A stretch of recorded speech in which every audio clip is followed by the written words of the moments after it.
Welcome everyone to another Camberley Zoom meeting on Tuesdays. And this evening, I shall let Tony Williams expand on it, but I think that the general topic is the Portsmouth Gambit, which until it was first mentioned some weeks ago on one of these calls, I must admit I didn't know anything really about, but it looks very interesting. So I will straight away hand over to you, Tony. Thank you. Okay, good evening everyone. My name is Tony Williams, and tonight I'm going to give you a sort of brief talk on the topic of the Portsmouth Gambit. And I think, as Martin mentioned, this cropped up in a informal meeting a couple of weeks ago, and I think it was Philip who produced the book on the opening, which I'd not heard of, and I sort of alluded to the fact that I knew some of the history of this, and then James Pratt got involved and actually knew some of the key people, and from the following ensuing discussion, it seemed we had enough material for another Zoom meeting. So tonight I'm just going to start off by giving a brief overview of the history of this opening and how it's got its name, who the key sort of practitioners were, and then actually show some information about how this opening sort of appeared in the columns on a website called the Chess Cafe, and how I saw that column and then did some of my own research and then got in touch with the author and ended up having some of my own material published in a sort of subsequent column. And also out of that research, we got some interesting notes from a very strong Hampshire player called Arthur Bramald, who has played this opening at sort of over a number of years. And there was some discussion at the time with John about perhaps even getting a book together, but that didn't come to fruition. And also Arthur sent me over some notes from a game he played in Curacao, against a Argentinian GM, and some of the sort of story behind that game, which is really quite fascinating, which we'll come on to later. So there will be some sort of games being demonstrated. I'll also quickly sort of put up the columns that I've sort of got from the archives of the Chess Cafe website. Won't go through it all in great detail because it does run to several pages of A4, but just really to get a gist of the content and sort of how the sort of discussions developed. But we believe the name of this opening was given by Leonard Barden in a column he wrote in I think back in 1978. And the Portsmouth Gambit is a very obscure deferred wing gambit of the Sicilian defence, and according to the column, it was the several key practitioners were members of Portsmouth Chess Club, and it just so happens that when I started playing chess, the very first club that I joined back in 1972, believe it or not, was Portsmouth Chess Club, and I knew the sort of key people involved. And they're going to focus tonight on a player called Bob Colonnane, and I believe that Bob did a phenomenal amount of work of his own, especially included a lot of his own original analysis, and played this opening in a number of games. Unfortunately, I couldn't find any examples of sort of Bob playing this opening on ChessBase, but we do have a couple of Arthur Bramald games coming to sort of later on. So first of all, the Portsmouth Gambit.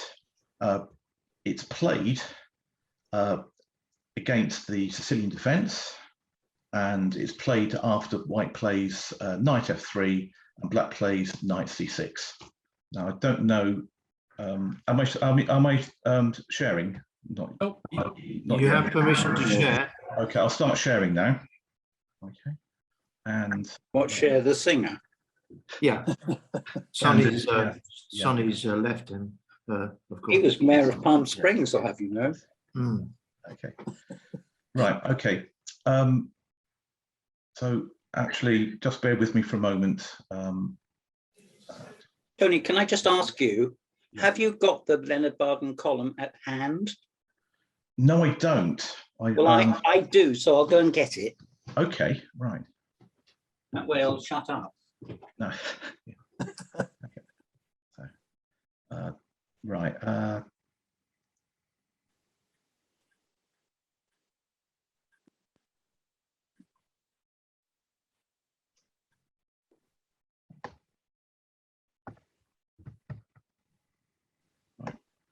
So whilst we're just waiting for James, I'll pull this up.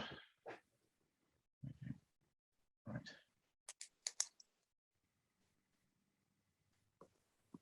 Right. I can't do that.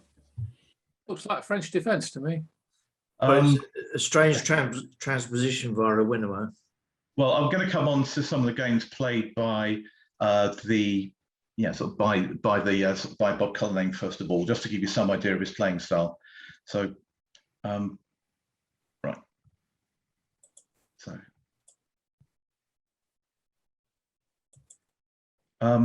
actually, while we're waiting for James to come back, I've come back, but I haven't got I'll come back. Okay, right. He did say he would be back. Yes. Okay.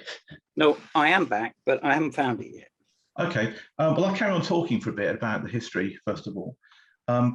So Bob Cullinane was a very strong player who played in the sort of Portsmouth area around the sort of 60s, 70s, and sort of possibly beyond. And in terms of his playing strength, I would say that Bob would have been around about the sort of 170, 180 level. He did once qualify to play in the British Championships in Eastbourne in 1973, which in those days was no mean feat because you had to play through a series of qualifier sort of zonal events to get into the tournament. Also, Bob used to play a lot of very, very sharp openings. He would have sort of openings like the sort of King's Indian Four Pawns attack, the note boom against the Queen's Gambit. I'm going to sort of demonstrate one game of his against George Botterill, where we go into a very, very sharp line with the French Winoa, and also a game he played against Jonathan Penrose, where he decided to sort of take Jonathan on the black side of a Schliemann, Roy Lopez. So He missed meeting one against George Botterill. sorry. He missed meeting one against George Botterill. Okay. Well, And he also beat him at Charlton. Oh, right. Well, I've got the game he played at Bristol. Bristol 68 or the... Yeah, I think it's that one. We'll come to that. Come to that a bit later on. So, I'll keep on. yeah, right. So, Needless to say, I haven't found it yet. okay. Never mind. Okay, yeah. Bob was quite an interesting character, and he had this incredibly idiosyncratic way of recording his moves. And I don't think I've ever met anybody who has kept their score sheet in the same way that Bob did.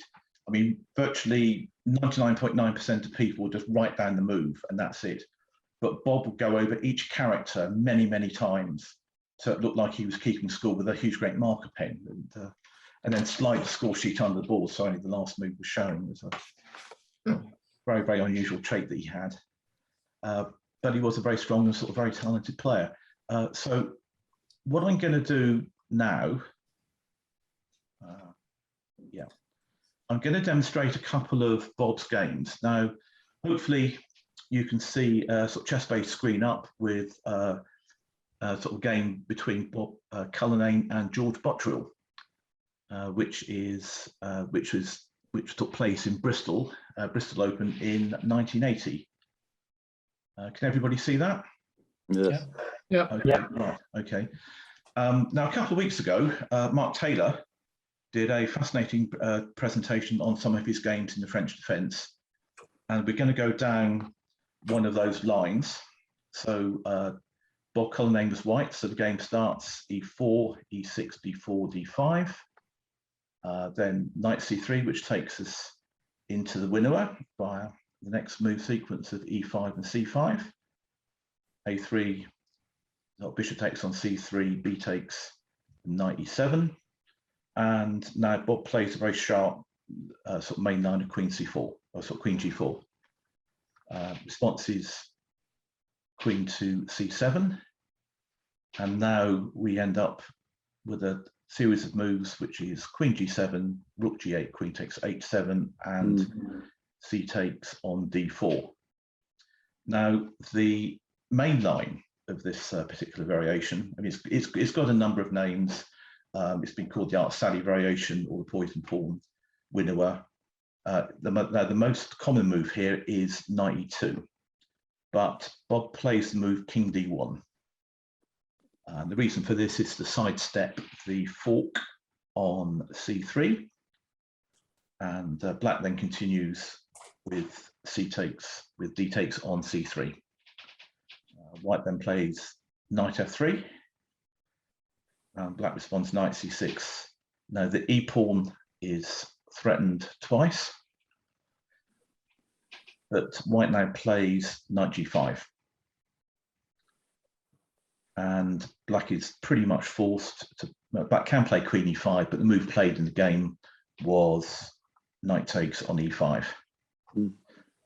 Now, if you've never seen this opening before, it will catch out a number of winnower players, because the theory at that time was to play this move. And if you're confronted by this position, you have to find the move Rook G5. I think everything else is just bad. Well, I've played this myself as White on occasions, and you know, if you think you can get away with it, it's worth a punt.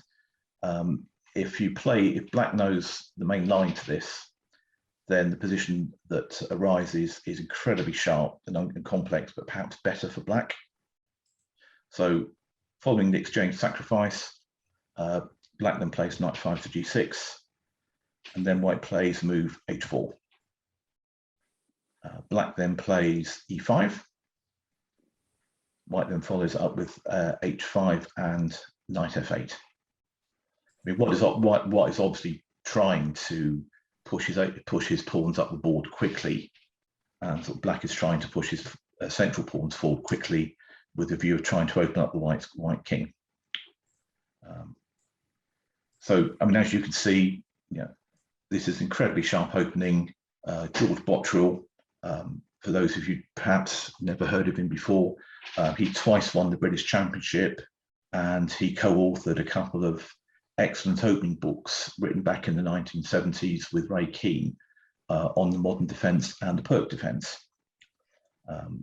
Certainly at that time were sort of very much considered to be the sort of go-to books if you played those openings. So now I can continue the game if you want, or we can move on to the next game. So I was really just wanted to sort of give you some indication of his style of play. Could I just add something? Yeah. There's a game of Bob Cullinane's from Folkestone 1980, the Congress, in Andrew Smith's new book, which a number of people listening to this, like John, may have at their elbow. Right. Yeah. Could you dig it out? I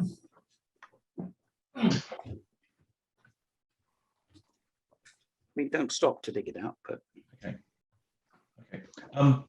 As this is really all I want to do here is really sort of paint the picture of Bob Cullinane as a person, yes, and his style of play. So I'm going to move on to the next game, which is from the British Championships at Eastbourne in 1973.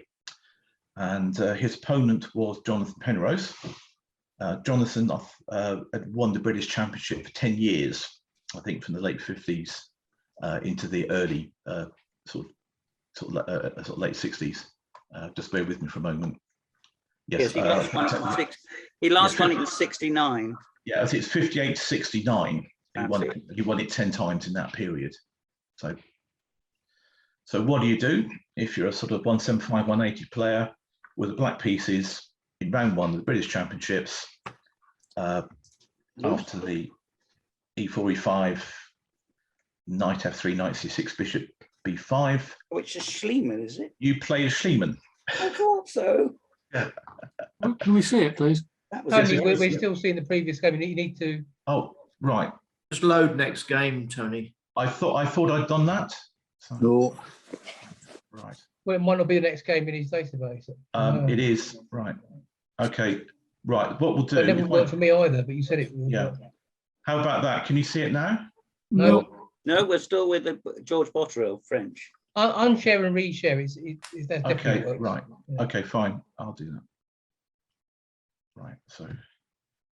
Yeah, I thought I was going to be able to just scroll through the database, but anyway, how's that? Yeah. Yep. Penrose. Yeah. Okay, Yeah. cool. I'll remember that for the next one. So anyway, as I was saying, your approach to this game is to play the Schliemann. So again, I'll go through the opening. I won't delve into this in too much because it's an incredibly sharp, incredibly complicated opening, and it's not really the subject of our main talk tonight. So knight c3, f takes e4, knight e4 and d5, knight g3, bishop g4, h3, bishop takes f3 and queen f3, knight f6, knight h5,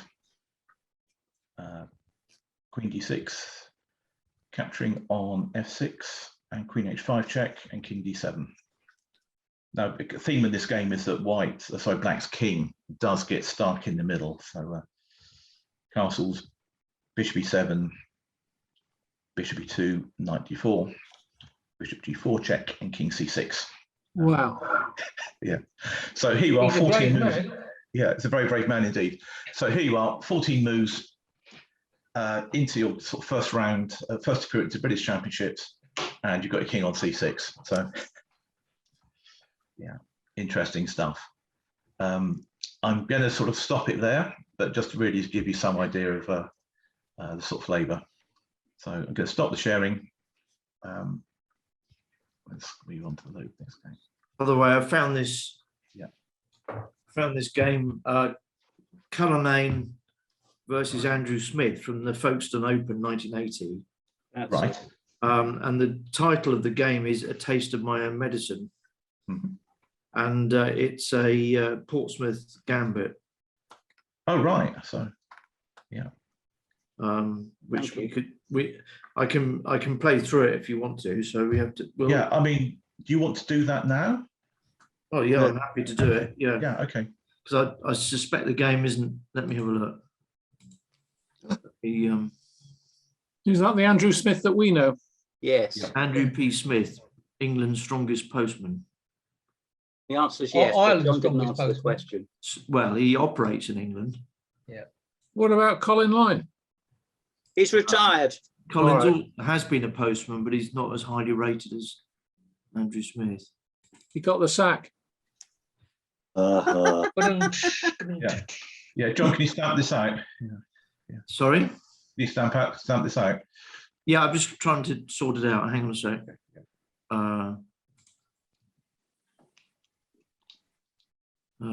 Right. Hang on a sec. Share. Ring.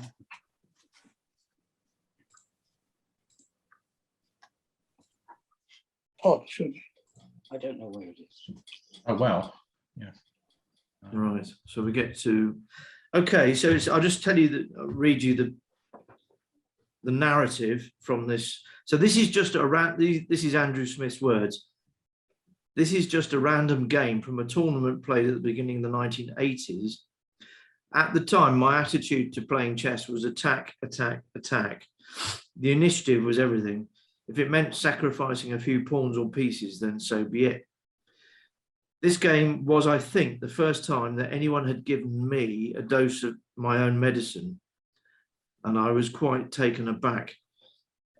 As soon as it looked like I'd repelled his attack, another sacrifice seemed to follow, and there was still more defending to do. So anyway, so we get to, so the Portsmouth Gambit is only after 2 knight c6, Yes. even though you could play b4 against 2 d6 or whatever. Yeah. But obviously it gives the chance for black to take on b4 with the knight. So this is the key move. Who's white and who's black in this? So white is Tony Cullinane. Black is Andrew P. Smith. I thought I'd mention that. I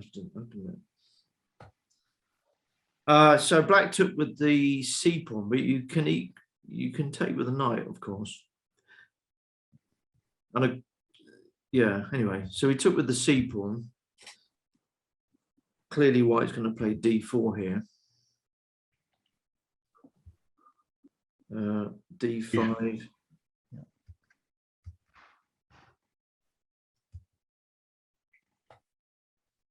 So it says here, this guy means business. He really wants to play with the initiative, and as it transpires, he will go to any lengths to sustain it.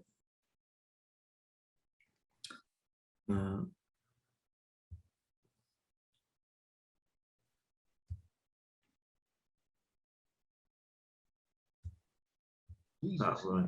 So in this position, white played bishop D2. Yep. No, he didn't. Pardon? No, I'm reading from the book, Mark. Right. Okay. I was looking at your game on there. That's all. Well, that was some previous thing that I was fiddling around with. Okay. Right. Okay. Where D5 is the most popular move in the position. Okay. So I don't think you can give the knight on C3 up, can you? Well, you do. If you play D5, then the knight on C6 is hanging. Oh, Yeah, yes. Yeah, Yeah, after you bishop. can do. Yeah, It's another pawn. after bishop D2. you get this position. That was a useful contribution by me, wasn't it? Yeah, keep them coming. Right, bishop D6. So Andrew played E6 and said all is apparently under control. Oh, So what do you think white played here? Bishop E2? no. No. Probably He D5. wants to open the position up. So how's white going to open the position up? Knight E4. Knight B5? Knight No. B5, yes. No, black's just played E6. So if your opponent just played E6, how can you really annoy someone who's just played E6? D5? You play D5. D5, don't you? D5, correct. Mm. And the comment is, can't I just take that and I will be 2 pawns up? Let's see. So black did take. Queen B3. Knight F6. Okay. Now this, I would pause the video if I had one. So what did white play here? Probably something like bishop B5. Seeing as white is a initiative nutcase. Knight B5. Sorry, Sandy, say that again. I said knight B5. Here, Just gives up a piece, doesn't it? that's what white played. Yeah. Doesn't make it unplayable, though, does it? Queen takes knight, bishop C4. Yes. Exactly. Yeah. You must remember that Cullinane would have spent months and months possibly preparing this. So it says, well, here's the comment though. Wow, what's this? I couldn't believe it. This guy really means business. A move I certainly wasn't expecting. But white certainly gets, I think he needs an editor actually. But white certainly gets an amazing amount of compensation for the piece. So black took, as predicted, bishop c4, queen h5. Okay, next move for white. Knight G5. You're getting the idea now. Yeah, knight g5. Rude to What? point. As the late Peter Wilson would say, it's rude to point. Yes. And what did our postman play here? Knight E5. He's under a bit of pressure. Knight E5. What about Queen B5 check? I suppose you could. I was looking at them playing knight e5 at d7. So here, And if you play queen b5 check, one of the knights goes back to d7. yeah, it's Probably the Yeah, e5 but you knight. do- yeah. They can't. Yeah, they can't do it. You've then got bishop f7. So, this is Oh, looking yeah, bishop horrible. F7. Yeah. Not if you, yeah. So perhaps he has to play knight D8. great. Woo. Right. Knight D8. We've got him on the ropes. And the comment is, I am well on the back foot now. One of those positions you think your opponent's play cannot be sound, but disconcerting nonetheless. This book is absolutely jam-packed of exclamation marks. This is Okay. Andrew Smith's book. I don't know if anyone's got this book apart from James and myself, but it Yes, it is. It's a recent book. absolutely chocker with exclamation marks. It's the whole, right, A veritable potpourri. Anyway, of punctuation. a punctuation of a. So White's next move is certainly quite amusing. Any castle? Castle, yeah. Well, Which side? where would you like? Well, you can't go queenside. No, king. I mean, Korchnoi might ask whether you could go queenside. Right. Oh, no, you can't. No. No, you can't castle cross check. I explain that every week in the school chess club. So it's close to castling, but not quite castling. So what did White play here? King F1 then. Yeah. Outstanding move. This guy's obviously, I don't know what substances he's taking, but Why is King F1 better than castles? Kingside. Don't see that. It was less predictable, I suppose. more psychologically. I can't crushing. believe that castling is Yeah. Does Black have the possibility of playing knight g4 at some point if he castle? Or bishop D6. And maybe he's got the idea of being able to play h4. Yeah, maybe here, Bishop. here. I don't know. Yeah. Check. yeah. I don't know what's going on.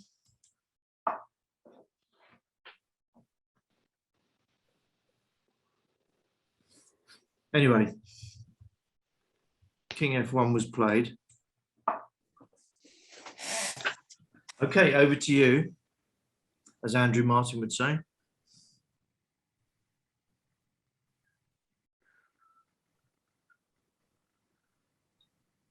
Right. Going to go for rook e1 check. Very good. Yeah. But it's black to move though. Black to move. Yeah. So what? I'll give you a clue. White's next move was not check, but it's black to move. H6. Nope. Bishop b7. Yeah, bishop e7. Then rook e1. Yeah.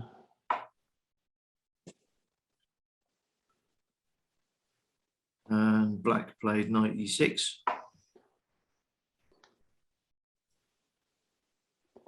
And now presumably the point of playing king f1, I guess. Well, doesn't that just lose a piece? Yes. Knight takes knight. Or bishop takes knight. Well, Yeah. only loses a pawn. He has to play G6. Why can't he take everything? Bishop takes bishop. Queen takes bishop. Oh, queen takes bishop. Why not? That's keen. Yeah. Well, I can think of lots of reasons why not. All right. All right. Queen takes e6. That is speculative. Whereas all the rest of it was completely sound. Where's your compensation, Paul? I don't see it. Anyway, no. I think he may take it off and play queen takes c6, but then black has queen f7. Yeah. Anyway, so after 96, I think we see the point of King F1 here. So white went H4. Of course he did. Exactly. It would be so slow as not to see that. And now, and now the ultimate school chess club move. Can you guess what? H3? Yeah. How long have you been a school chess club, Mark? A long time, but I still play this sort of stuff. I've not changed. Yes, Rook H3. That's the sort of move we like, isn't it? Yeah. H6. Okay. Now it's time to pause the video again. What did white play here? Not here, here. Rook takes F7. Pardon? Philip, say that again. Knight takes F7. Congratulations. You've won the star prize. Well done. Tonight's, it's a night out with Bob Cullinane in Farlington. That actually does justify an exclam. Mm. So Andrew Smith says, uncompromising, taking no prisoners. My opponent doesn't take a backward step in the whole game. By now, nothing that my opponent had played surprised me. I realized that I had to expect the unexpected and that he was someone to take very seriously.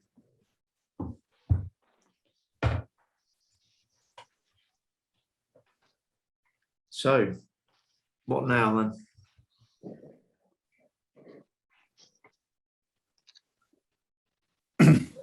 What are you going to do? Not to take it.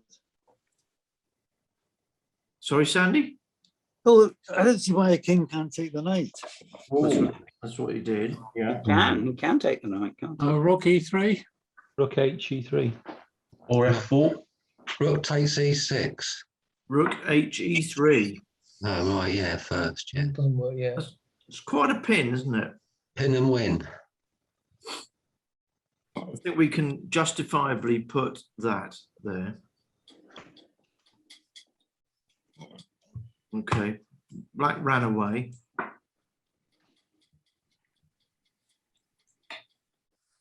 Takes. Takes. Takes.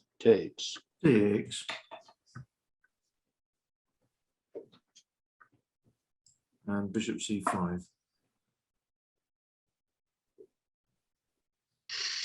Queen B7.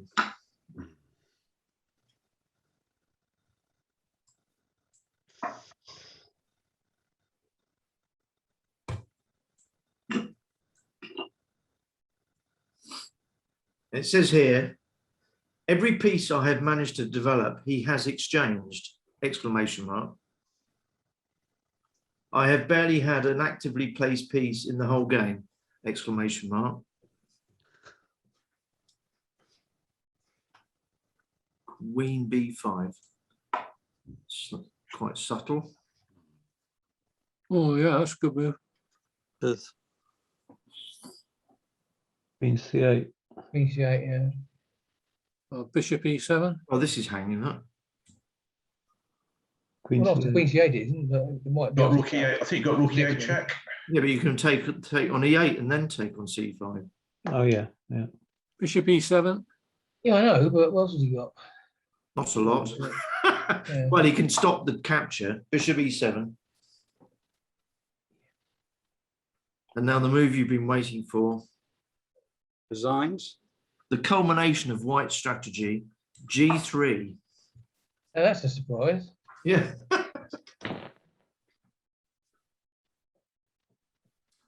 Okay. Black's next move gets an exclamation mark, but then again, that's not unusual. It is a bit of a strange one, I have to say. But you can see- G5. Pardon? G5. Nope.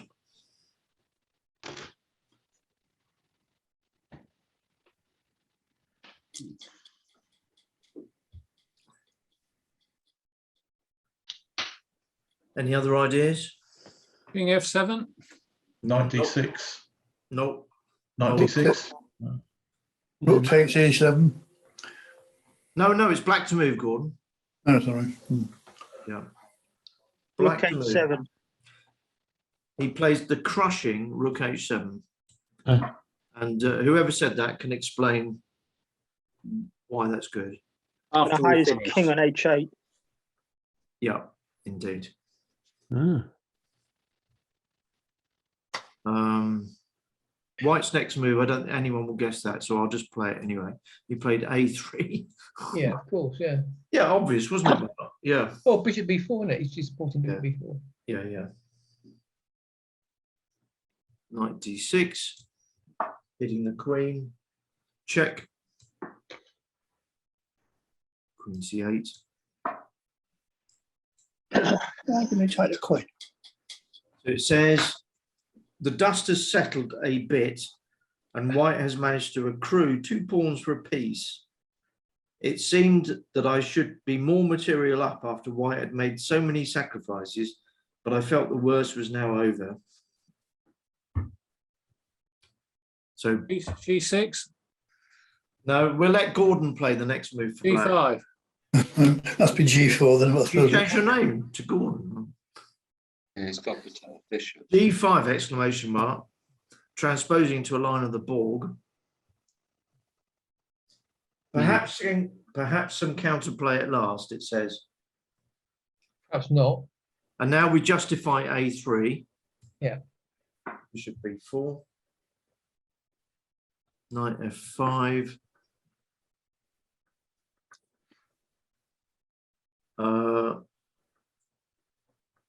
White now played, well, Andrew Smith suggests that white should try h5 here.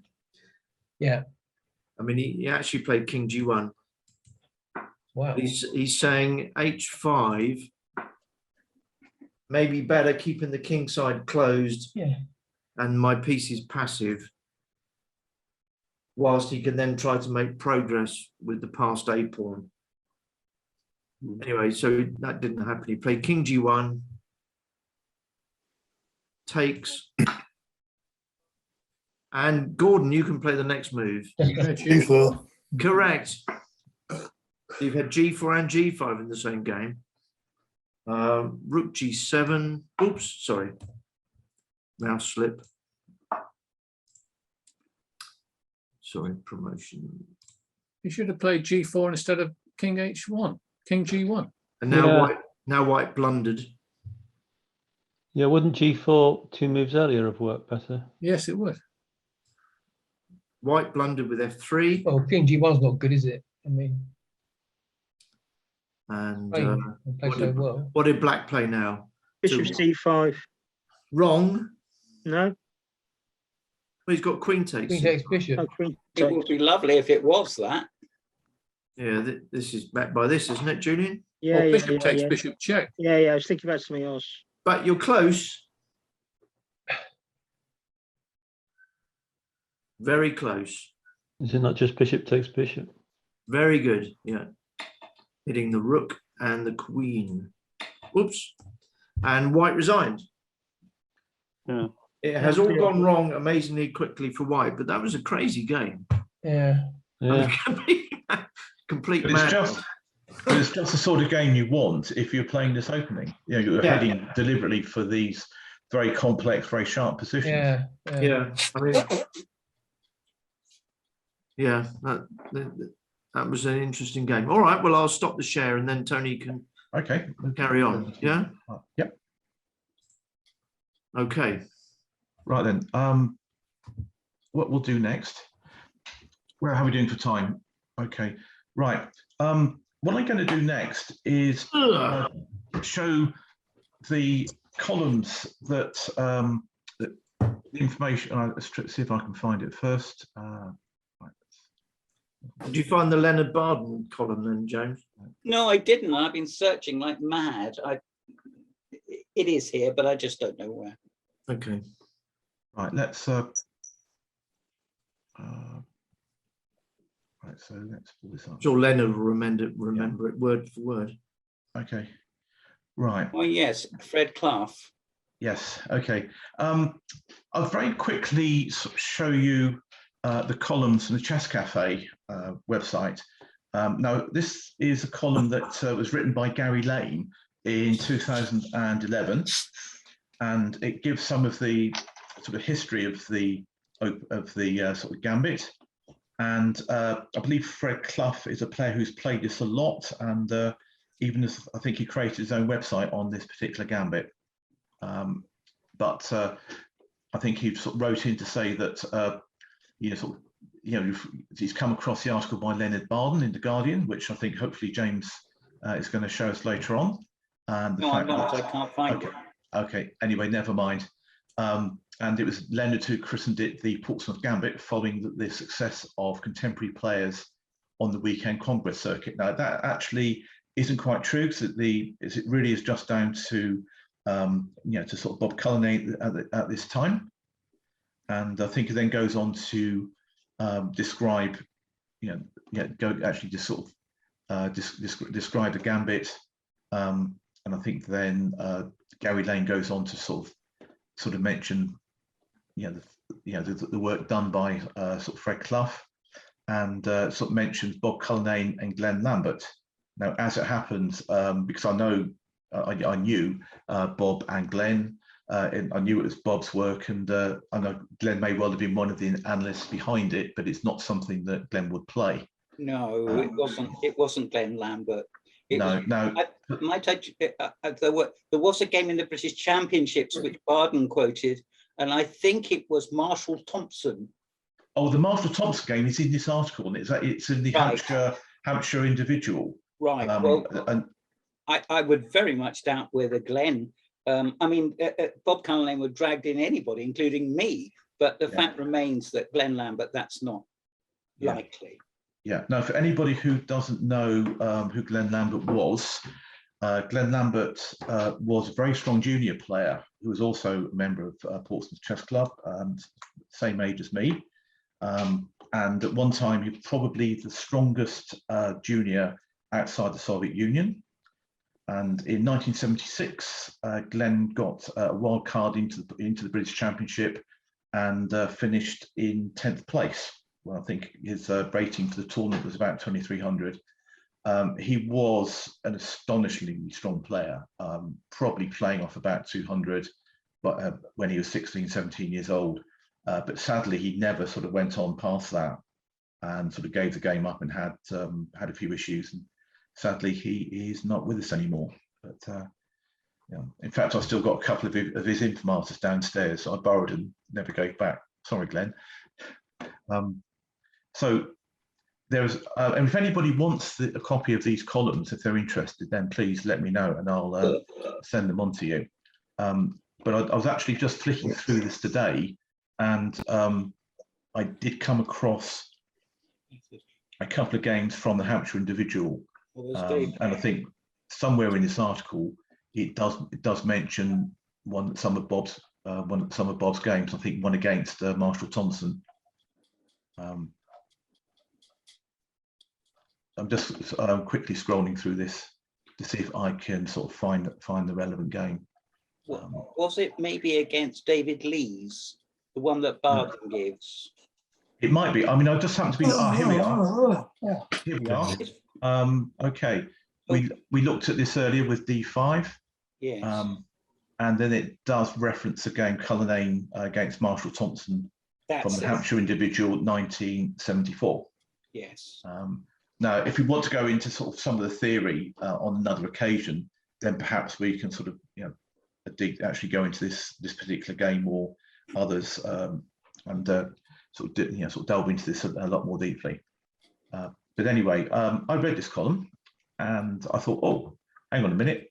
I used to belong to Portsmouth Chess Club, and I recognised, sort of Bob Cullinane and Glenn being mentioned in this.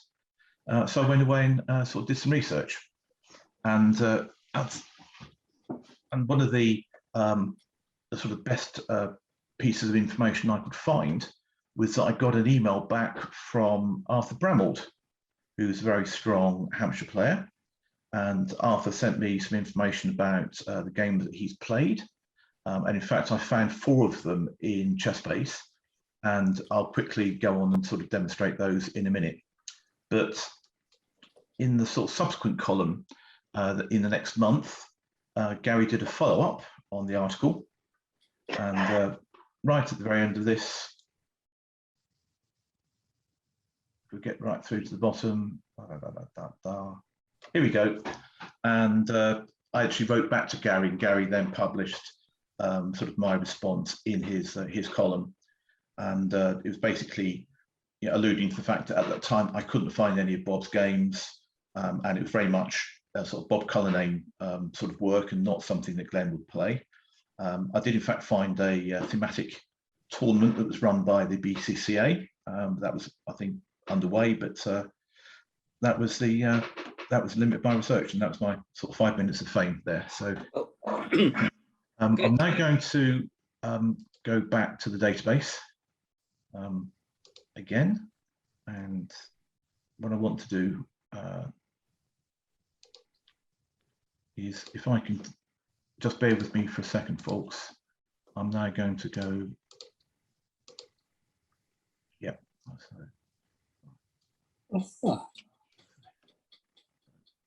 going to start sharing again, and hopefully, right, no, that hasn't worked.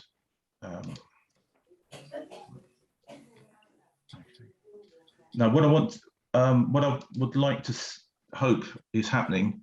Actually, let's try and reshare. The name Pritchett. No, it's we won't have time for that. That's another one of Bob's games that I just wanted to demonstrate. But to sort of finish off, I'm going to go through a couple of games played by Arthur Brammond. And where was he based, Tony? Sorry, yeah, Arthur's still around. I mean, he's now sort of based in Gosport and playing for Fareham Chess Club. And in fact, I played a couple of games for Fareham sort of back in sort of 2020, and we played in the same team. And he's still, you know, still probably playing off about 160, 170. You know, but I'm still playing a lot of really sort of wild and entertaining stuff, you know. Yeah.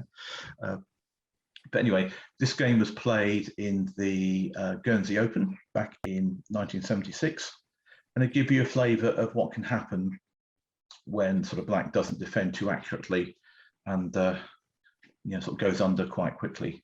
So, right.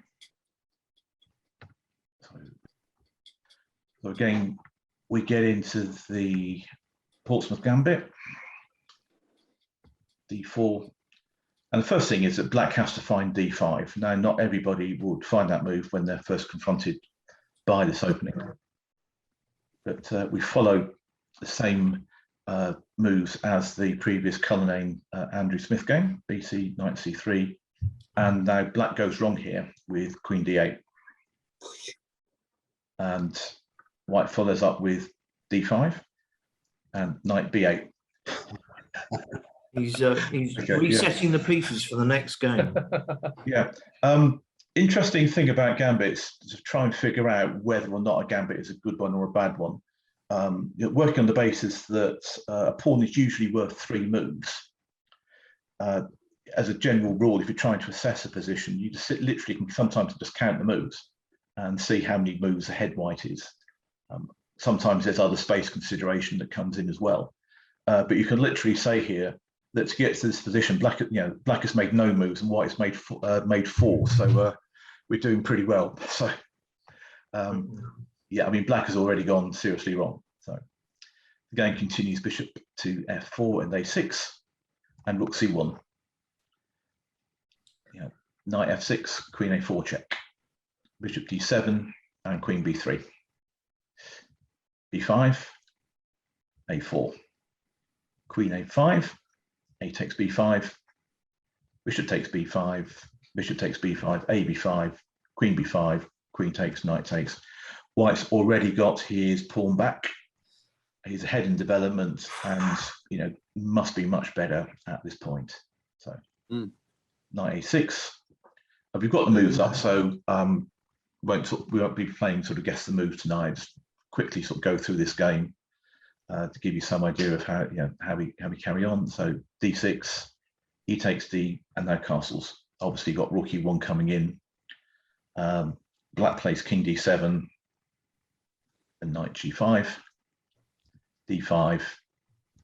And now it's going under rook g8, knight c7, knight takes, rook takes. There's nothing left. No, there's nothing much left here. Rook e1, king f5, and we have a king hunt, king g4 and h3, and that was it. Quite a pretty little miniature. But if you don't find queen a5 in this position, then you're on the back foot and you're struggling. So.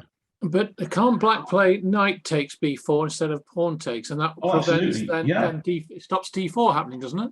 Yeah, we get into sort of completely different lines. I think if we go back on another evening, cover some of the theory, then we'll sort of look into some of the positions that arise after knight takes. So, okay, right. So I'm going to unshare and hopefully get it right if we load the next game. Yeah, and then go back and share again. Right.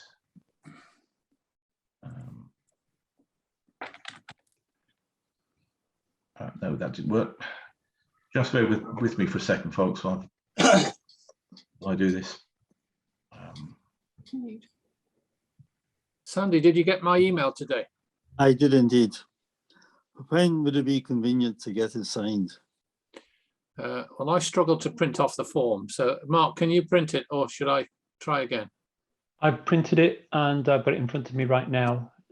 Just sent you an email. So do you want me to post it to you? I guess I need to do that rather than scan it. You post it or bring it over, yeah. Yeah, alternatively, I don't know when the next Pine Ridge session is. Is it this Sunday? Yeah, I'm away then. This Sunday it is. Yeah. Okay, we ready now? Yeah. Okay. I can sign it on Sunday, which should be a step forward. I'll be disappearing on next Tuesday. You could sign it and drop it in at mine then. So. Yes, I could do that. All right. Right. Okay. Now the final game I wanted to present this evening was a game that Arthur played against the Argentinian international master Jorge Smetzan, and this was played on Curacao in 2003. It's a game you can find on sort of ChessBase and Megabase sort of 2020, and it's a game that Black wins in 25 moves. And you think, okay, you sat down and you played against an IM, you got beaten, sort of end of story. But no, there's a lot more to this than that. And I'll now read to you so what the notes that Arthur sent to me when I actually got a response back to him. And his comments are as follows: just as an appetizer, the last game I played the Portsmouth Gambit in was against an Argentinian international master, Jorge Smetzan, at Curacao in 2003. The story behind the game is that my opponent, after 10 or so moves, had used up all but 10 minutes of his time, just trying to survive, sort of much to the apparent amusement of grandmasters Grande Zugana, Shabalov, and Jan Timman, who showed quite some interest in the game. And if only he'd found an improvement at the board over what he played. So we'll go through the game. And Arthur did send me his notes on this, which are quite extensive. And I can't really share them because basically I would feel uncomfortable passing on the information that's given to me privately.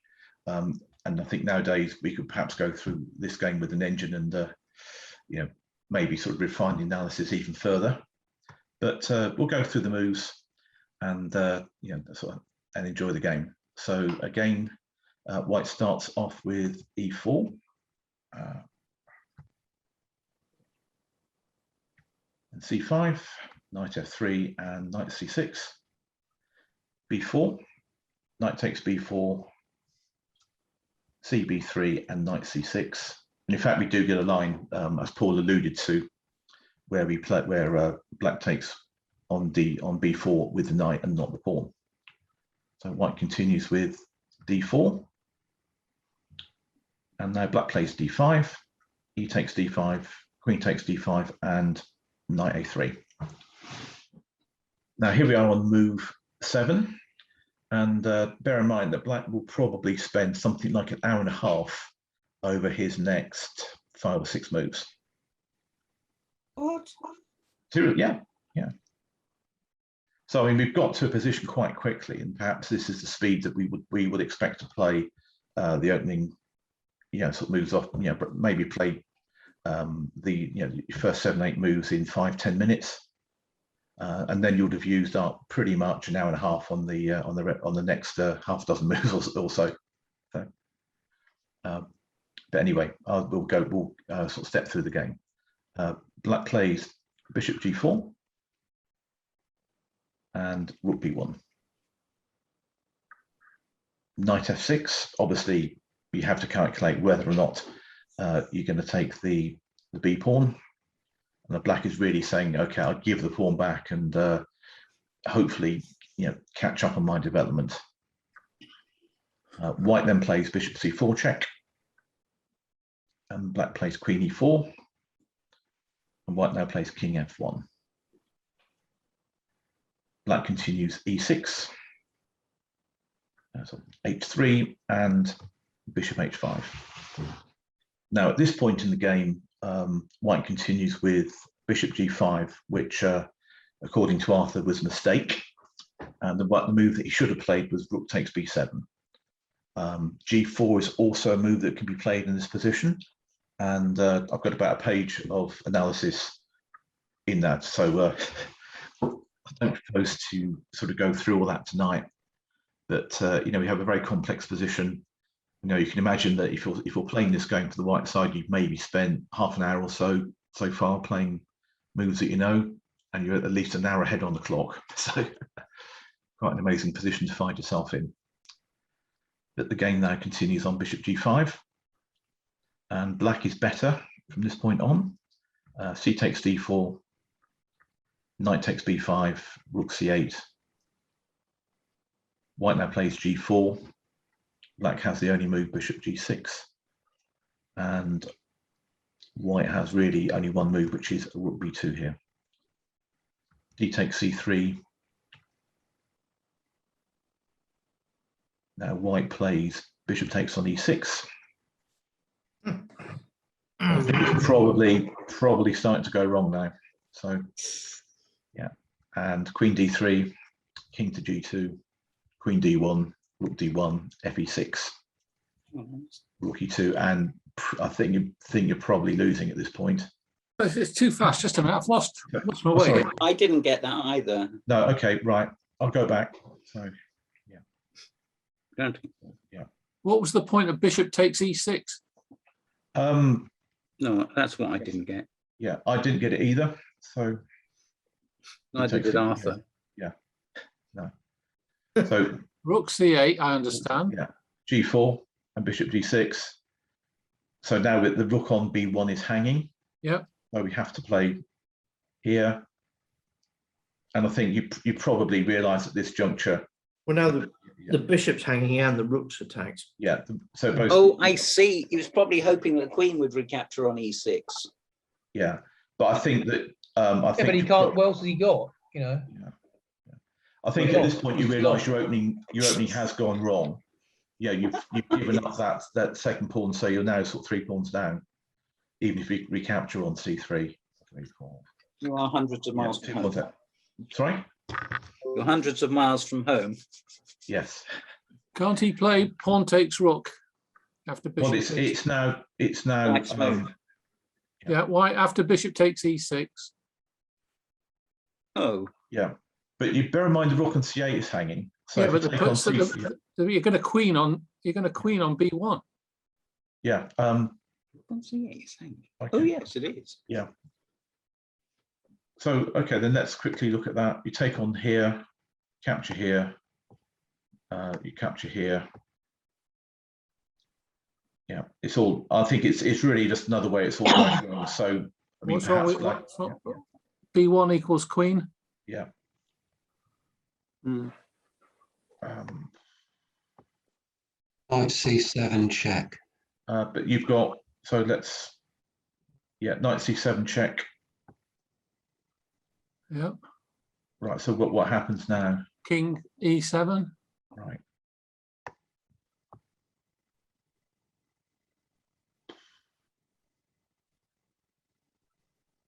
Ooh, both sides. The thing is, Yeah. what we don't know is A, what the time control was, and B, how much time he had left at this point. Yeah. I mean, I think that, you know, White has, probably spent a lot of time in, sort of on his previous moves, and may well have missed something, and may well have missed how, sort of allowing Black to capture on C3. I think when that happens, yeah.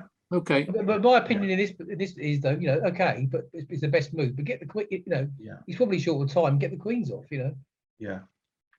Yeah. I mean, you've probably seen a clear line that wins easily, and then you take it. Yeah. Bishop G6. Yeah. Yeah. I mean, if you take the pawn back, you're just left here with a position where you're sort of your 2 pawns down, and you've got no compensation for it. So, yeah. I mean, the thing is, as Arthur said in the email he sent to me, that had he found Rook B7 over the board, then White is a lot better. So, yeah. So then the game continues. We go to Queen D3, King G2, Queen takes, Rook takes, FE6. Rook E2, Knight E4, Rook E1, A6, Knight captures on C3, Knight captures here, Rook to E6 and King D7. Presumably he's not resigning because of the time. Yeah, and also I think if you're playing in these big international tournaments, you got to play so many moves. Anything under 20 moves is likely to get published, and you may not want your game to be on the wrong end of a miniature. So, Black's 2 pieces up here, isn't it? Yes, yeah. So I mean, he plays on for a few more moves, and going to resign at this juncture. So, yeah, but an interesting game, and not without your chances. It's not every day you'll end up sort of playing against somebody rated 300 or 400 points higher than you, and to find yourself at least an hour and a half up on the clock. So, yeah. So that covers the games that I wanted to sort of share with you tonight on the opening, and some of the history sort of behind it. Now, I imagine James has got some interesting stuff he can add to this.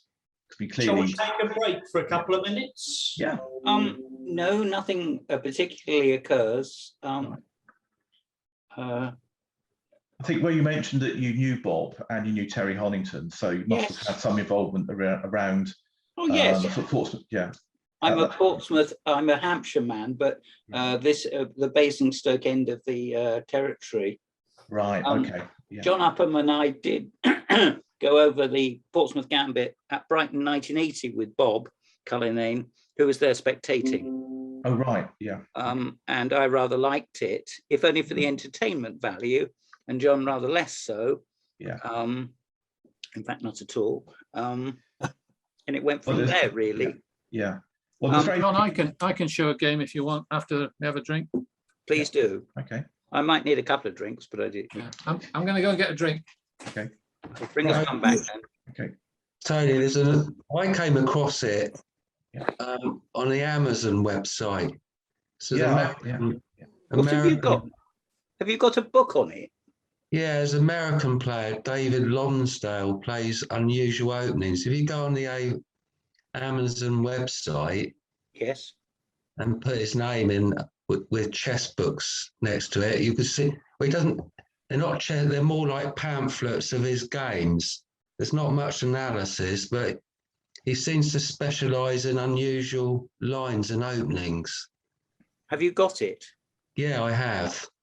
Can you show it to us, or is it? Well, I've got to try and find it first. Yeah. So this is I think Philip did show it on the previous meeting. It's a small sort of A5 pamphlet. David. Yeah. David Robert Lonsdale. Yeah. Who's written pithy but stimulating pamphlets on the Birds opening, the Polish defence, the Sokolski. One preoccupation of Americans, amateurs, is to get your name get any system named after yourself. He's also written a pamphlet. This is to give you some idea. He's written a pamphlet on the extremely strong Barnes opening. Oh, what F6? F3. Oh. I mean, this is of significance to every theoretician. F3, E5, King F2, double exclamation mark, winning immediately. Well, you had that played against you by Bob Coles at Brighton 1980. Teichmann used to play F, and there's a game.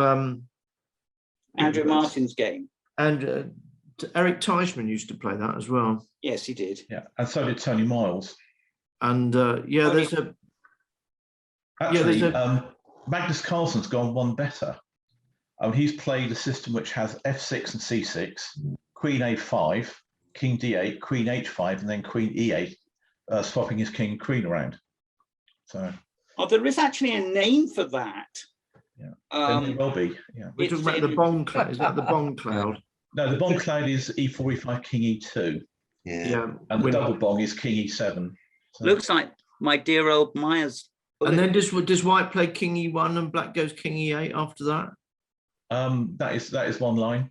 Yeah. And well, John found it on the Amazon website there. Yeah. Yes. There's some other ones here. Blackmar, Dima Gambit, the Vienna Defence, the Hari-Kari Gambit. Right. Third opening. Oh yeah, here's the extent of it here, look. Indian Defence, Omega. They're all about £5 or so, 5, 6 quid, I think. Yeah. Worth every penny, I should think. Well, I'm surprised I haven't got all these, I have to admit. They're not sort of, there's not much analysis, they're just mainly his games, really. Well, I think when we did BCM, I was sent a book from Canada, which was absolutely beautifully produced, like a parish magazine. And it was games with C3, any, Queen C2, any, with no analysis at all. Actually, I think he's Canadian, actually, I think. Yes, Canadian, yes. Well, maybe that was him too. He lives in Toronto now or something. So. Forgive me, I can't remember his name. Possibly that's just Sadie. Sadie was the guy who played F3. This is obviously worth spending some time and effort on, isn't it? Of course it is. I wish I could play this well. Nobody's going to play it. Bob Coles did. Well, there was a game of Hoopners, wasn't there, when he wanted to default, and also a game of the lady player, very strong Chinese. Well, she played Fool's Mate, didn't she? I thought she left herself open to it. She played F3 and G4. Yeah, it hasn't got F3, E5, G4 for some reason. Now maybe leaving that for another day. Yeah. I mean, there's presumably another pamphlet on that, I guess. Good luck with that. Sales. I wonder what the sales figures are like for that one. I should think it would probably be better than 60 Memorable Games or My System or... Yes. No, I'm unfamiliar with these, I have to say. And I wish to remain unfamiliar with them. Yes.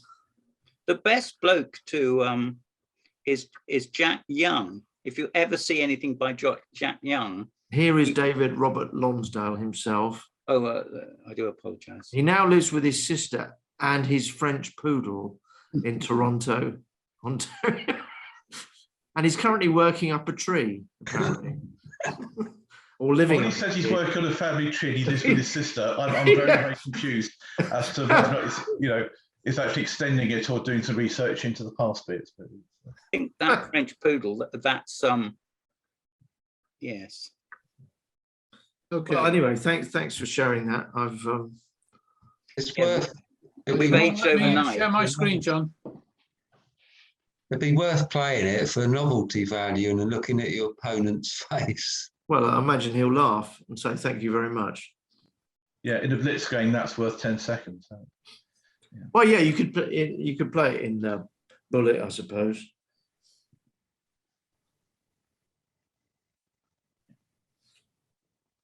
John, did anyone win on Saturday against the top players? They must have done, surely. Yeah, Andrew Martin hung a queen.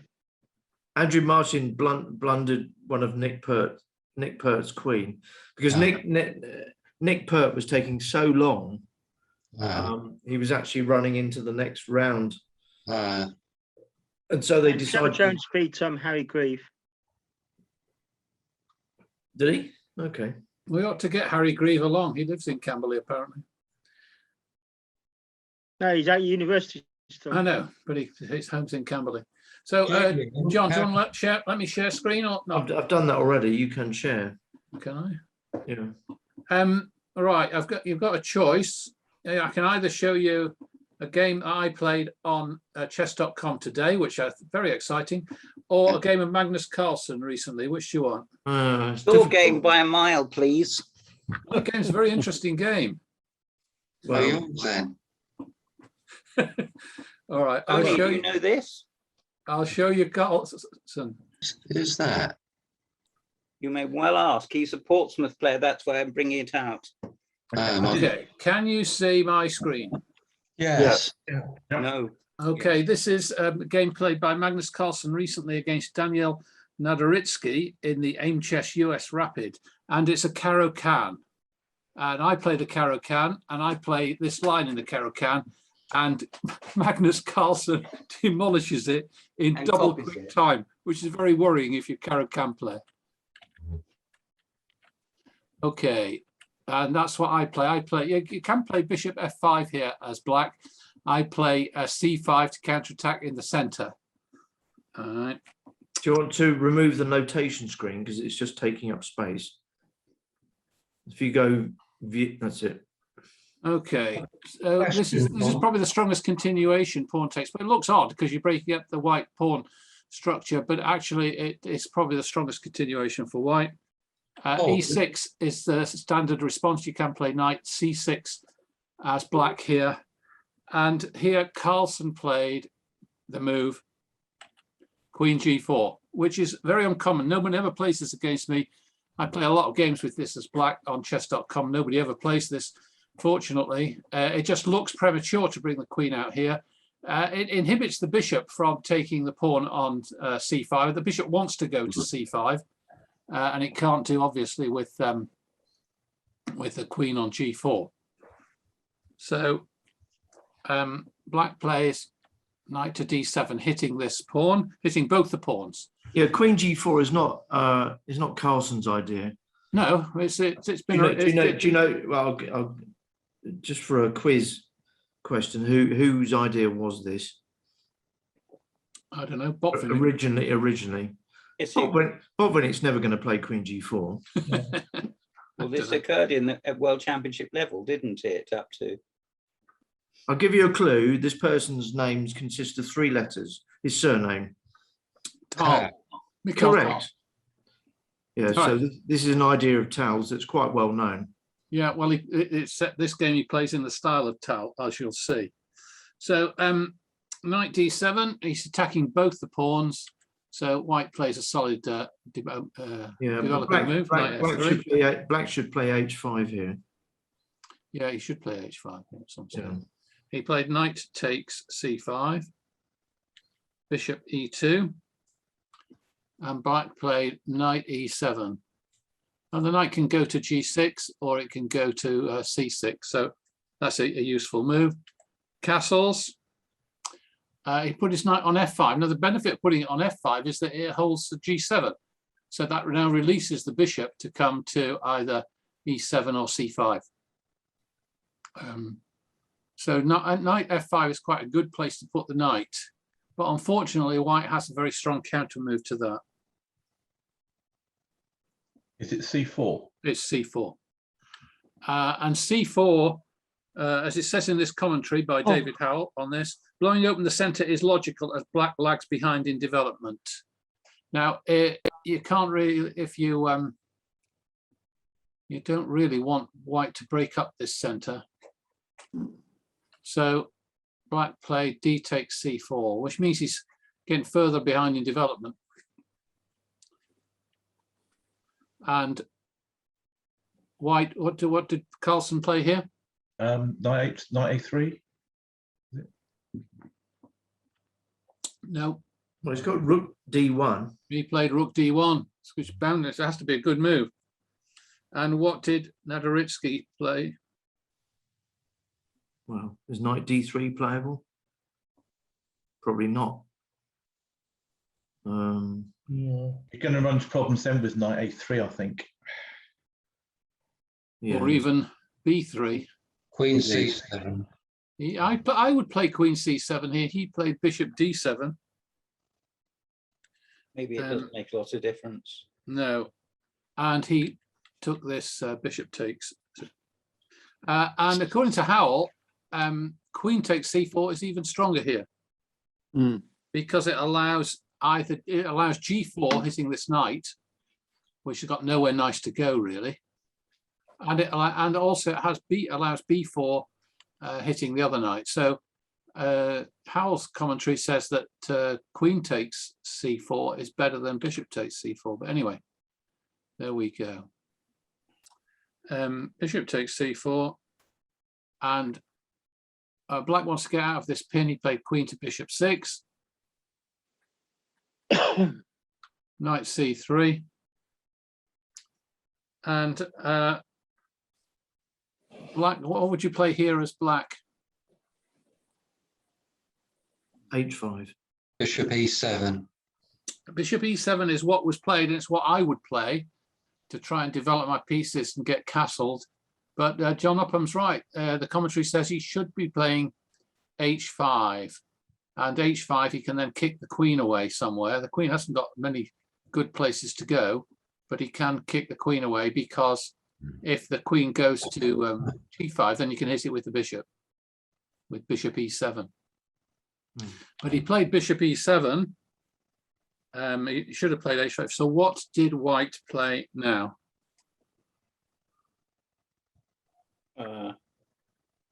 Is bishop g5 rubbish? No, bishop g5 playable. Well, I'd like to trade off the bishops then. I don't quite know what happens when the queen takes on b2. I don't think you need to worry about that too much. Well, the rook. Oh no, I suppose not. No. The knight can come to b5, hitting c7. Yeah.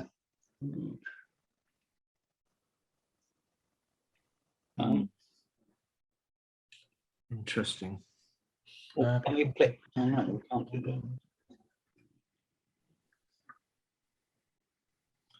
that. Interesting. How would you continue here as white? Obviously, white's got a lead in development. Black's a bit cramped, hasn't castled yet.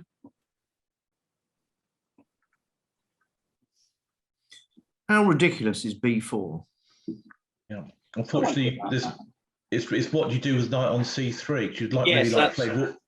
You really like to play rook b1 and rook b7. Yeah. h4. What? h4. h4 is playable. I'm tempted by rook d7 here. It's legal. Rook d7. What's your idea then, Julian? Knight d7. Knight takes knight d5. Yeah. See me Right. afterwards. Oh, knight e5 is good, isn't it? Yeah. Yeah.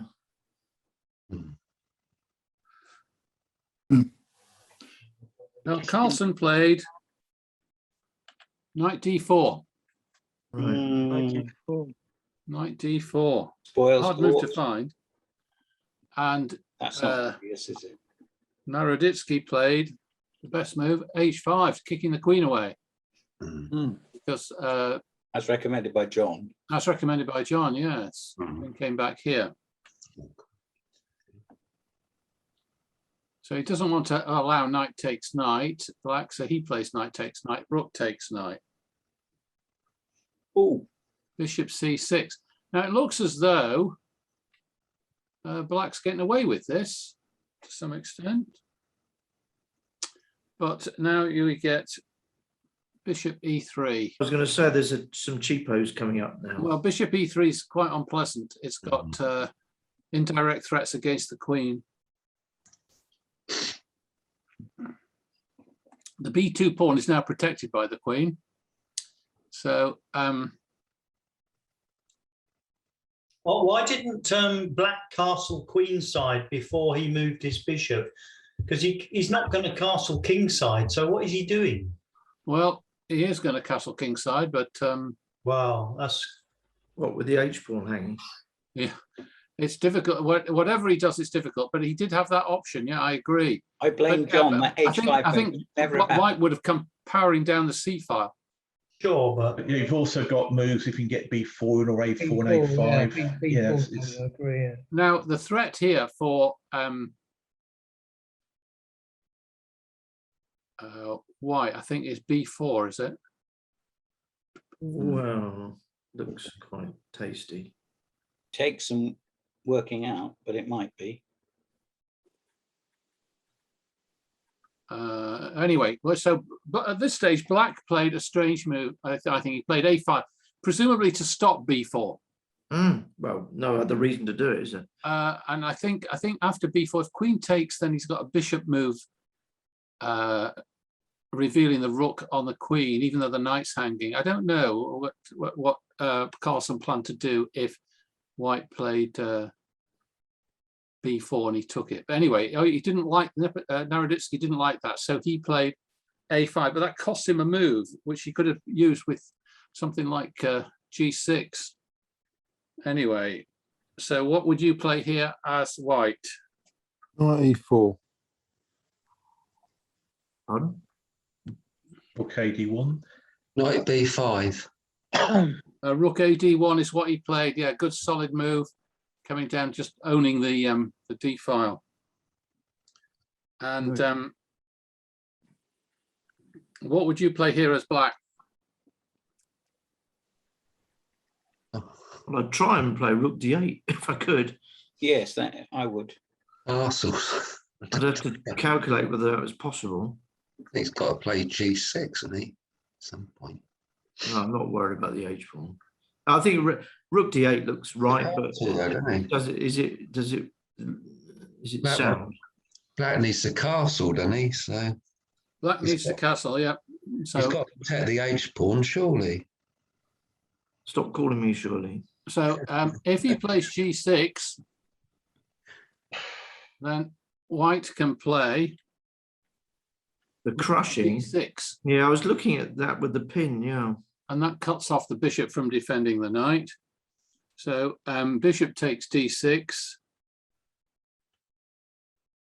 rook takes d6, and the pin knight is after knight a rook knight a4. 2 pins. The this knight's going to fall, isn't it? Yeah, that's a bit. 2 pins then.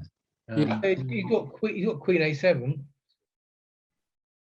I think it's still No, Not queen a7. You still get knight a4. Take it You with the can bishop. play a4 No, yourself. because you've got as well. bishop a after queen a7. The bishop's not pinned, so you can play Yeah. bishop takes a4. Yeah. White can play rook c6 and then knight a4. Yeah, you can do that. Yeah. Yeah, but what black goes queen c6. No, you're playing queen a7. Let's play queen a7, rook c6. Yeah, I agree. Yeah. Oh yeah, okay. Yeah. But black can play a4 anyway, first. Play what, sorry? Black can play A4 in this position. Yeah, that's You true. can. Stop the knight coming there. Well, the knight can come to, if he plays A4, can't you play knight E4? Bishop's still on that square, I think. No, the rook is bishop's pinned with. Into the Oh, queen. it is, yes. And then knight F6 might be irritating. Shouldn't he have moved his queen back to C7 a couple of moves ago? Could he not have done that? I don't know. But the Anyway, knight hangs on He C5. didn't But there's play. always a better move, though, isn't there? I mean, Now, queen C7. Problem. Queen C7, leaving the. I think you played rook D6 there.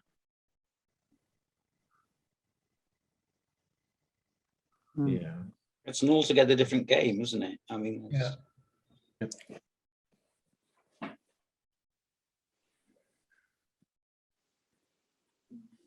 You can play the knight A6, say then, can't you? Yeah. What happens then? Hmm.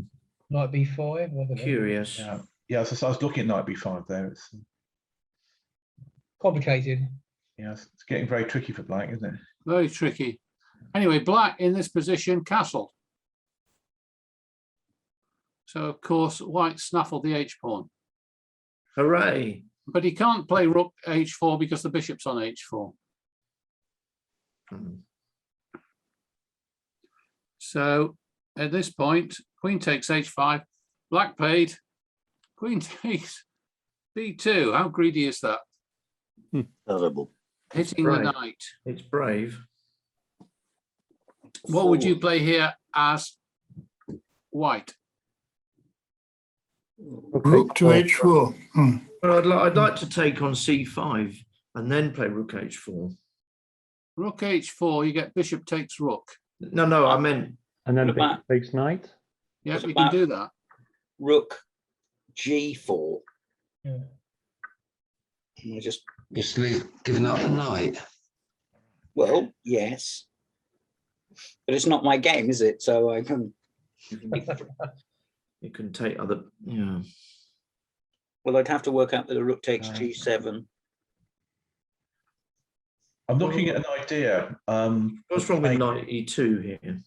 I'm also looking at knight A4, which looks crazy, but after knight takes A4, bishop D3. What Hmm. about bishop G5 and then rook H4? I think that would then take it. You've got to take it back with something. Yeah. Okay, you take it with the queen. Yeah, okay.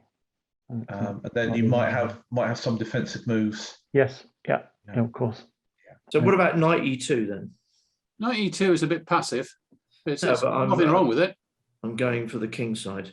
What about bishop H6? Bishop H6 might be playable. Oh, With the rook coming across. yeah. White actually played a move suggested by Mr. Pratt, I think. Rook G4, leaving the knight hanging. Now, if Well, he's black, threatening bishop C5 then, no, he's threatening Queen bishop H6. H6, and then rook H4. and then if the pawn comes to cheat, then you play rook takes. So if queen takes knight here, then you get this, Mm. which is very hard to defend. It's a bit Because if you weird. do this, you get this, Right. don't you? Take it off. Have it off. And then mate. So after rook G4, black played the rather feeble move E6. I'm not sure there's anything else. What would you play here as white? Oh, well, now.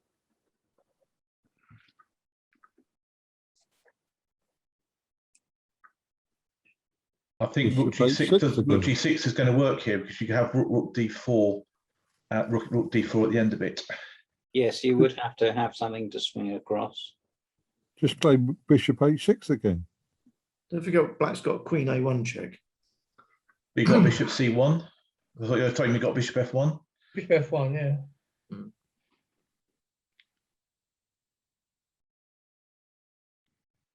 Well, surely the critical move is rook takes G6, F takes, queen takes, king H8. and then the other rook to d4. Yeah. But the bishop's still covering Hey, getting g4. there, the bishop's still there. I think he can simply play rook f7 then, can't he? Black?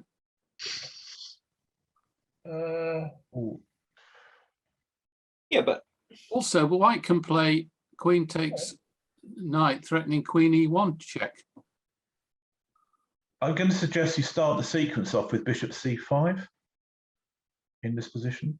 Bishop c5. Well, after bishop takes bishop, then he's sitting f2. Okay, and then you got rook g6. or even rook takes g6.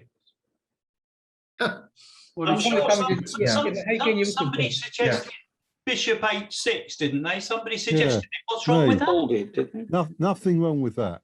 Because that Same just plan. transposes to what we've just had, which is winning. Exactly. Well, you might think so. But after, White's moving that position, though, wasn't it? it is. He did play that. So what did black play? I've just shown you. Oh, B8. bishop b8. Bishop e8 Yeah, actually bishop. defends the g6 pawn. Right. All right. So what would you play here as white? Knight e2. Well, ideally, you'd like to.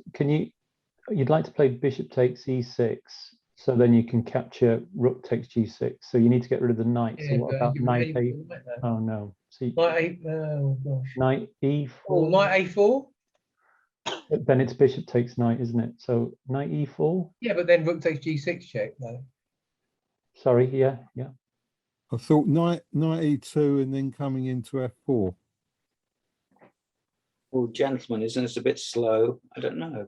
Knight So you e2 win. coming into f4 is a good plan, I think. I think that would work.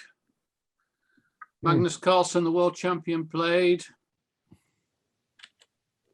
Oh. d5. Look at that move. Well, that's dare us go first, isn't it? Come on. He said Carlsen now crashes through in the style of Mikhail Tal. Yeah.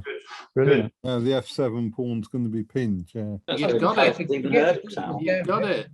So this is very strong. He's threatening to take off the bishop, which is just crushing. So he takes it, takes back. All right, now this looks all over for but black found a move here. 96. Knight e6. If you play knight e6, you play bishop e6. Take it. Oh yeah. All right. What is black's only move here? Very good question. F5.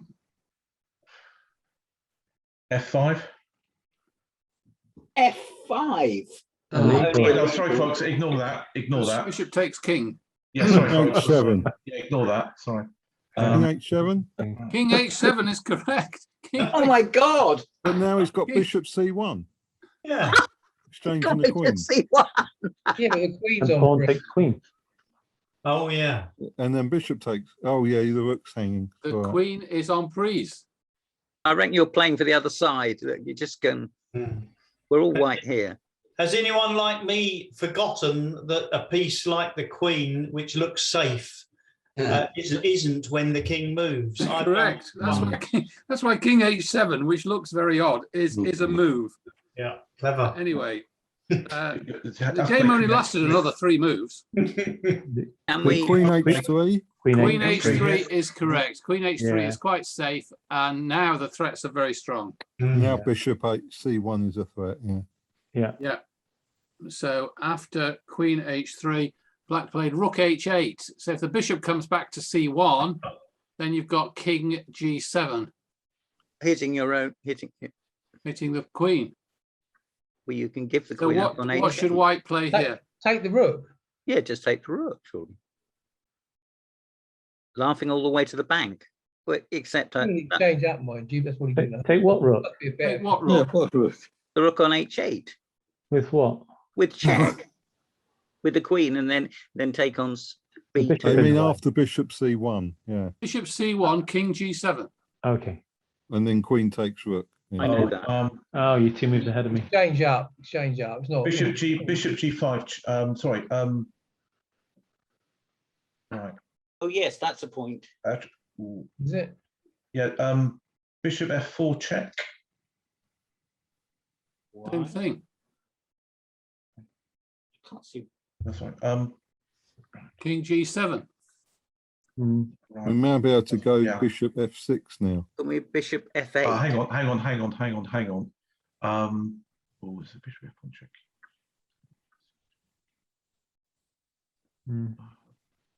Okay, bishop to C1 check. King First. King G7. Rook G6 check. Why don't you put the moves on the board? Yeah. And then Bishop C1 takes check. rook. King G7. It's too speculative. No, bear with me. Rook G6 check. Oh, sorry. No. No, it's not working. Not working, folks. Well, you're And then- picking up the queen. Yeah. No, we're back to the line you were looking at before. Ignore that. Just take the rook off and get an exchange up. But you'll then sort of exchange. Yeah. Yeah, we're He's already looking for the coup de grace, sacrificed a aren't we? knight. So white is a piece down at this stage. Okay. So the move that Carlson played is a move suggested by Mr. Pratt. Bishop F8, Bishop F8 check, stopping the king from going to G7. G7. Yeah. The king has to go to G8. G8. Yeah. Now you've got Rook G6 check. Ah, Ah, Yeah, 'cause Oh, the king yes. Now this is deadly because of Lovely. pawn is pinned. So And now Queen Yeah. H8. Yeah. mate, very good. yeah. 26 moves. Yeah, very good. So, That's What good. control was this, Paul? sorry, What was the time control? it was a rapid. Rapid. Okay. Aim chess US rapid chess24.com 2021. I think So that's it's a 15 rapid minutes game, but I mean Carlson just demolished him. Yeah. In the opening, why do you play C6 and then C5? Two pawn Arrow moves. can for you. It's an Imzovichian idea. Whereabouts, Philip? You play C6, go back. You play, and now you played C6. Now you play C5. So two pawn moves, isn't it? Yeah, that's what you do as black. I do this very often. So has white. White's made two pawn White's moves. done it as well. Yeah, so you've got to undermine this. You're trying to undermine the center here. It's And the idea absolutely- is you're kind of getting a good French. In other words, Right. because the bishop can still come out. you've got the Yeah. structure, but without the bishop Yeah. entombed on C8. Mhm. This is okay for black Mm. generally. It's called the Arkle Kenkin variation. Well, this was originally played in Tal Botvinnik, so for Botvinnik in a World Championship match. yeah, Would have ventured that 61. along with probably along with Bob Cullinane's 10 King D1 in the winner.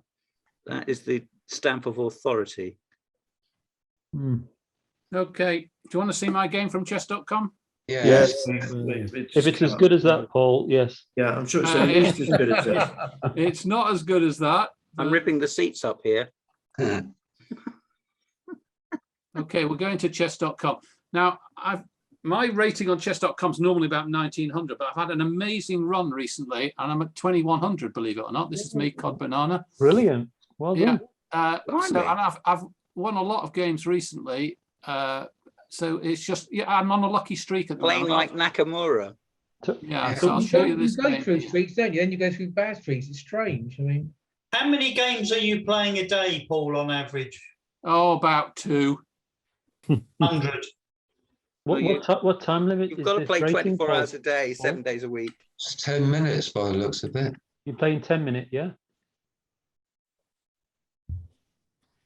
Okay, so I am black, and I'm playing a player graded 2208 from Italy. So he's no chump, but it's a 10-minute game, so it's quite rapid. Knight f6, knight c3. I play d5 against this. It's a queen's pawn opening Chigorin variation, apparently. It's a Verisov. Verisov. No, it's not a Verisov without. It's not yet a Verisov, but it No, it was it could be a Verisov. Now it's something. No, Now he played h3, which stops the bishop from coming to g4. So I play, of course, bishop g7. I've got a Grunfeld setup here, which is what I normally play a Grunfeld setup. He plays this move, castle.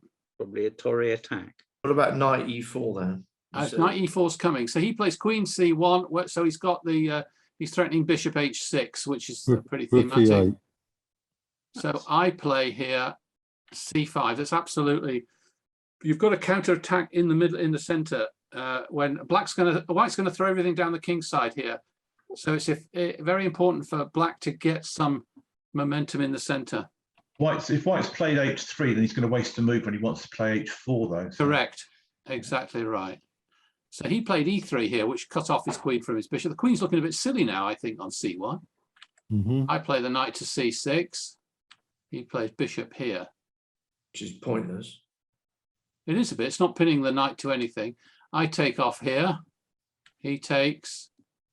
And now I play the bishop here. Ooh. And I've got a little threat of knight bishop 4, hitting the c2 pawn. Knight b4, yeah. Knight b4, sorry. So he took this off. I took off.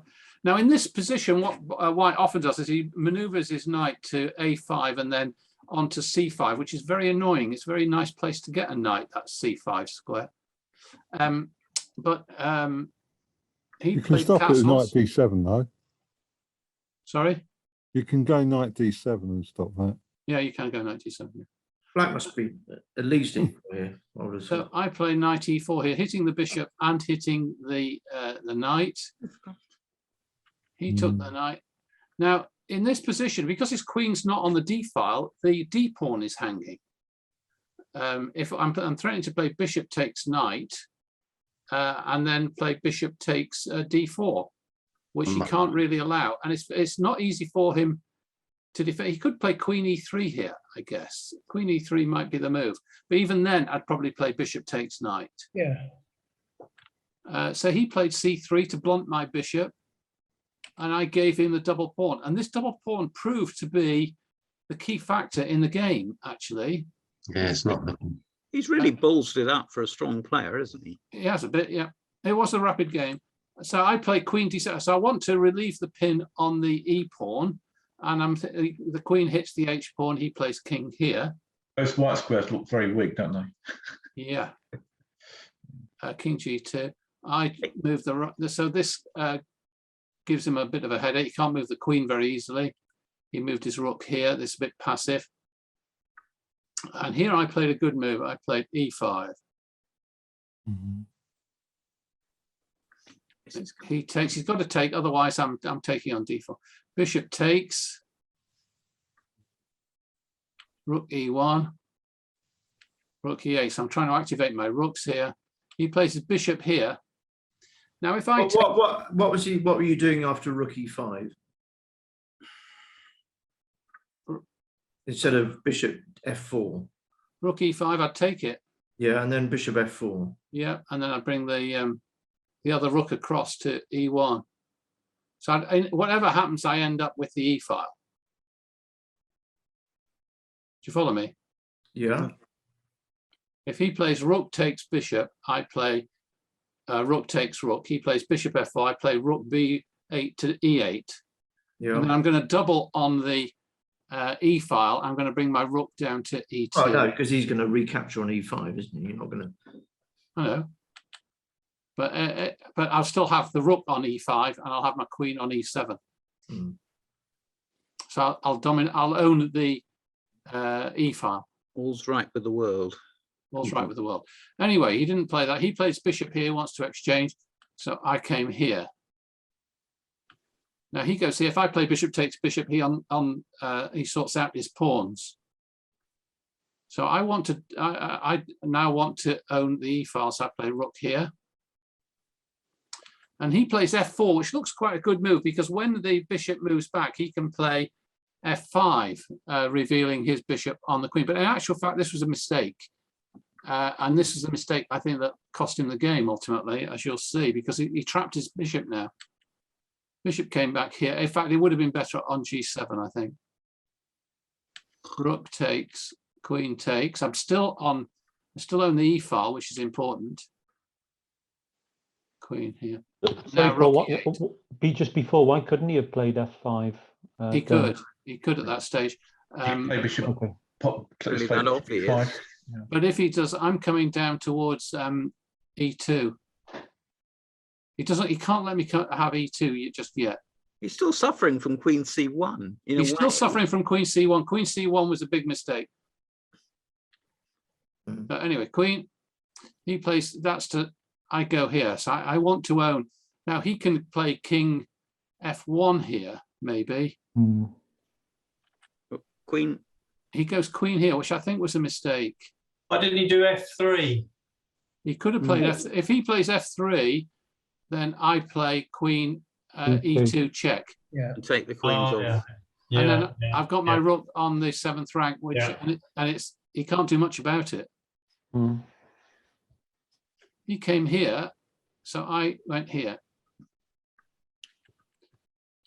The crowd went wild. King here, rook here. King here. He's going to push the C pawn.